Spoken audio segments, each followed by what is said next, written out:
So what we do when we have this very painful experience of shame, which is often exacerbated by intensely religious mental frameworks, is we drive into ideas, behaviors, and attitudes that are to protect us from shame.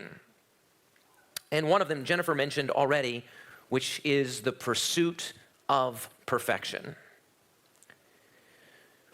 One of the surest ways to know that you are falling into shame-based thinking is the pursuit of perfection. Now, I know there's somebody out there tonight that is absolutely holy, and they are thinking to themselves, yeah, but doesn't Jesus says, be thou perfect even as your Father in heaven is perfect? Isn't that what Jesus says? So how can I say that if you're pursuing perfection, that is often a mask for shame-based thinking? When Jesus tells us to pursue perfection, and the answer is really simple. When Jesus said, be perfect as your Father in heaven is perfect, 12 verses later, you know what Jesus says? When you pray, forgive us our debts as we forgive our debtors. Listen to me now. Any biblical pursuit of perfection demands the regular repentance and the regular confession of sin.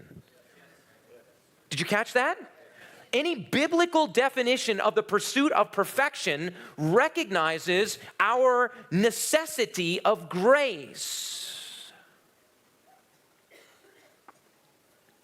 The biblical pursuit of perfection is not like the shame-based pursuit of perfection. The shame-based pursuit of perfection is in order to avoid the reality of our brokenness. But the biblical pursuit of perfection, according to Jesus, requires the regular acknowledgement of our brokenness and the regular reception of grace. So when we're confronted with shame, we seek to solve it by pursuing perfection in a legalistic, I will not do anything that makes me inadequate. The second way that people deal with shame-based thinking and living is through escapism, addiction, drugs, alcohol, sex, surfing. Okay, the last one was a joke. I'm overwhelmed with shame. I'm overwhelmed with the reality of my inadequacy. I'm overwhelmed with my inadequacies and my lack of connection. And so I pursue some escape from my shame. So I have another drink. I take another click with the mouse. The third way that we often deal with shame-based thinking, and this one's very fascinating. It's called waiting for the other shoe to drop. Okay, now if you're a mother, you know this one well. How many of you, moms, dads, you've put the baby in the crib for the night, you're looking at this little bundle of perfection, you're overwhelmed with this sense of joy and beauty and wonder, and then the next thought that goes through your mind is, this thing's gonna die before the morning. How many of you have ever thought that? Go ahead and raise your hand. Anybody out there? I've got anybody. You're just like, this is the most perfect moment, and the very next thought you have is, it could be robbed from me in an instant. And what that really is saying is that there is something in you that says that you don't deserve joy. That there's something in you that isn't good enough, that doesn't deserve wholeness or happiness. You follow what I'm saying? And so shame leads us to always kind of live in such a way that we're waiting for the other shoe to drop. You know what I don't know if you know what that shoe to drop. Do you use that idiom here?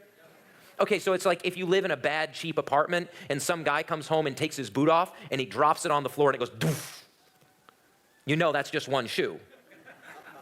And the next one's coming. It's gotta be. It's got 2 feet.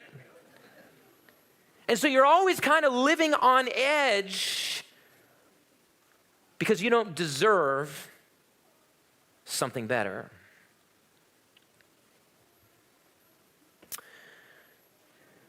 Oh, this is a classic strategy for dealing with shame. It's the strategy of being cool.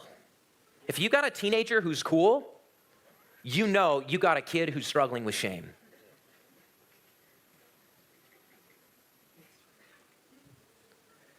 Because being cool is a way of saying, I'm better than.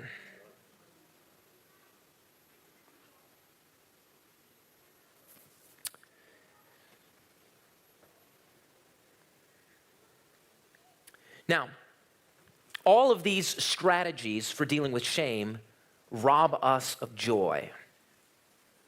They cause us to live in constant anxiety. I'm trying to be good enough, trying to be good enough, trying to be perfect enough, trying to be perfect enough so I never have to feel this inadequacy, or I'm drowning myself in porn, I'm drowning myself in drugs, I'm drowning myself in addiction, I'm drowning myself in hedonistic pursuit of pleasure. I'm drowning myself in this to cover the sense of shame. I'm never allowed to feel joy because I'm always waiting for the next bad thing to happen because I don't deserve it. Or I'm just so cool.